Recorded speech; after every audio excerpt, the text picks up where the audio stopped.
গুৱাহাটীৰ বানৰ পাছত আকৌ পৰিস্থিতি পৰ্যবেক্ষণ মন্ত্ৰীৰ বান যোৱাৰ পাছত নলা পৰিদৰ্শন মন্ত্ৰী আৰু মেয়ৰৰ পুৱাই বেলতলা সাৰ্ভে লাজগেটৰ নলা পৰিদৰ্শন মন্ত্ৰী কৌশিক ৰায়ৰ পাঞ্জাবাৰী জুৰিপাৰা আদি অঞ্চলত নৱনিৰ্মিত নলাসমূহ পৰিদৰ্শন কৰে মন্ত্ৰীগৰাকীৰ সৈতে উপস্থিত থাকে নিউ গুৱাহাটীৰ বিধায়ক দীপ্লু ৰঞ্জন শৰ্মা আৰু পৌৰ আয়ুক্ত চিন্ময় ফুকন।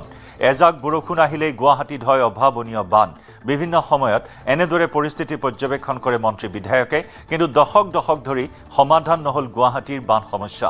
নৱনিযুক্ত মন্ত্ৰী কৌশিক ৰায়ে এইবাৰ কিদৰে বানমুক্ত কৰে গুৱাহাটীক তালৈ বাট চাইছে ৰাইজে।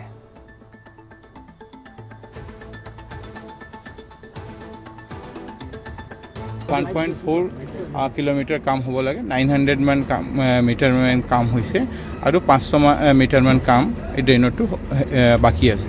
তাৰপিছত আমাৰ সেইফালে ড্ৰেইন আছে, আপোনালোকে চাইছে ৰাইট সাইডৰ যি ড্ৰেইন আছে এই ড্ৰেইনটোৰো কাম হ'ব, লগতে ৰাস্তাটোৰো কাম হ'ব।